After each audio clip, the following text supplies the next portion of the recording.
Hello, my name is Amanda Jones, and I am running for president in the year 2028. I want to take this time to make a short public service announcement. It is currently 2020, an election year, and again, this country is divided by political lines. If you can vote, vote. Don't let party lines influence your choice.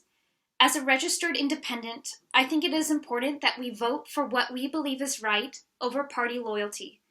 When George Washington left office, he set a precedent of a peaceful transferal of power that every American president has respected. We cannot sit idly by as those in power threaten to bring this powerful statement to an end. So this November, please vote, be kind, and have courage. I'm Amanda Jones, and I approve this message.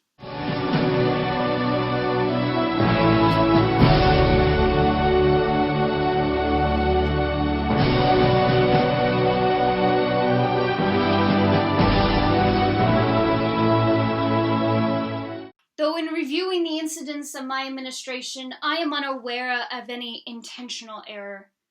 I am nevertheless too sensible of my own defects not to think it probable that I have committed many errors.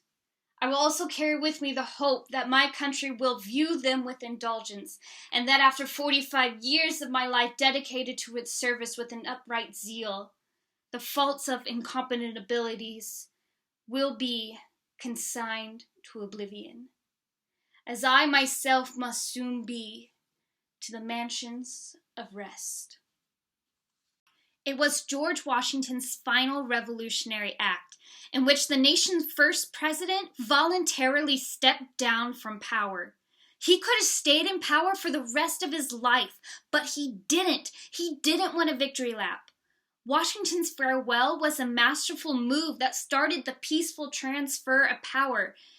It was a revolutionary act full of wisdom that current people in power need to heed. In my opinion, it is the most important precedent that Washington left behind.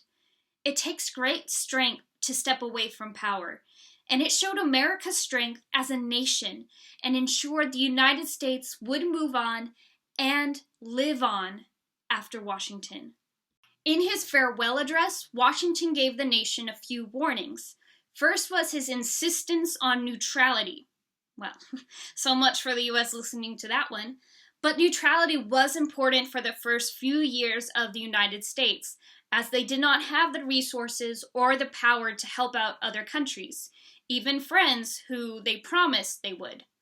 Sorry, France. His next warning was about political parties, which, again, the American people did not listen to either. Wow, we are really bad at listening. Washington said political parties would just divide the country. I think he's a prophet. There were no political parties in the United States in 1789 when George Washington was elected president. But as soon as Washington stepped aside, what do? Parties! But not the fun kind. The Federalists were the first American political party. They were formed by Alexander Hamilton, the Secretary of Treasury, and John Adams. The Federalists believed in the idea of nationalism and industrialization. They wanted strong government. They defended their need for a strong government in 85 essays called the Federalist Papers. Alexander Hamilton, James Madison, and John Jay wrote these papers defending the new United States Constitution. John Jay got sick after writing 5. James Madison wrote 29. And Hamilton wrote the other 51, because he really does write like he's running out of time. The Anti-Federalist, also known as the Democratic Republican Party, was led by Thomas Jefferson. They believed that the vast majority of ordinary, less educated people had the common sense and skill required to run the new government. They wanted less powerful government. Jefferson also wanted America to be an agrarian society. Thomas Jefferson and John Adams go way back. They were both founding fathers of America, pushing for the Declaration of Independence, and they were also very close friends. Adams, the Federalist, was like the Constitution. You can kind of change it to how you need it to be. You can work with it. And Jefferson was always like, the Constitution's the Constitution. Can't change that. The two were still friends, though, until Adams became president. and immediately they started butting heads. Welcome to the Adams administration. A highlight of John Adams' presidency was the XYZ affair. You see, France was now controlled by Napoleon, and France and Britain were at the brink of war. Again. France attacked U.S. ships and refused to acknowledge the U.S. ambassador. So, President John Adams sent 3 men to France to ease tensions between France and Britain. But they were not seen unless America paid them $10 million. So America cut off trade with France and declared all treaties null and void. To John Adams' credit, he avoided a war with France.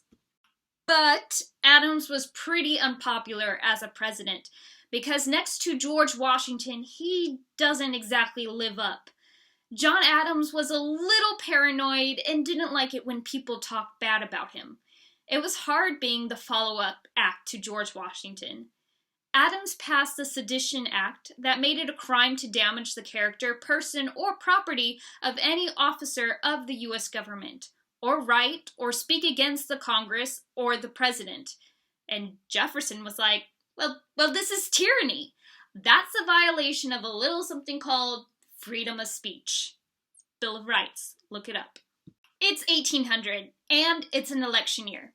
Adams and Jefferson, 2 lifelong friends, are now pitted against each other. Adams like, if you elect Thomas Jefferson, murder will be rampant in the streets. Jefferson fires back at John Adams, going like, you know what? Adams has prostitutes shipped in from overseas.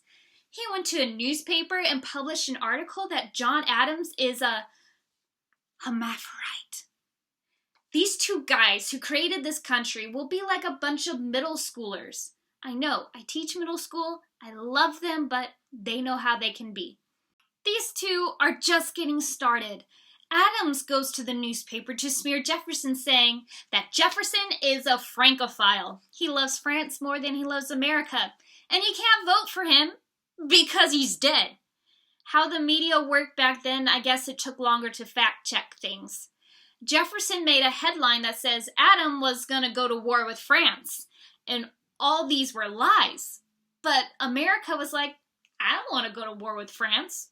So Jefferson ended up winning the election. Perhaps it was a little childish of Adams, but before he left office, he appointed all these people, Federalists, that were opposed to everything Jefferson stood for. John Adams saw these midnight appointments as a way to preserve Federalist influence in the federal government during Jeffersonian tenure, and they made Jefferson's time as president rather difficult. These great men of American history were being very immature, yes. The 2 men don't speak for a decade. Eventually, Benjamin Rush, who was another founding father, said to Adams, hey man, why are you guys still fighting? Why can't we all be friends like we used to back in 1776? You know, those glory days that were all so magical. And John Adams was like, hey, Tommy Jeffs, he's my bro. I always been a fan of his. You know what?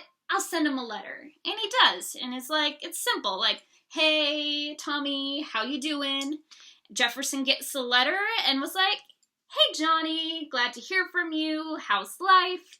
And then the letters start flowing. And before you know it, they send hundreds of letters discussing things like slavery. John Adams was against it, and Jefferson was also against it, but he owns over 100 slaves. No, I really don't get Jefferson. So by the end of their life, they are best friends again. Then in 1826, John Adams is on his deathbed, and his last words are, Thomas Jefferson still survives. Little did he know that just a few hours earlier, miles and miles away, Thomas Jefferson had also died. That day was July 4th, the 50th anniversary of the signing of the Declaration of Independence. Crazy, right? Hashtag friendship goals. They say George Washington's yielding his power and stepping away. Is that true? I wasn't aware that was something a person could do. I'm perplexed. Are they going to keep on replacing whoever's in charge? If so, who's next? There's nobody else in their country who looms quite as large. John Adams?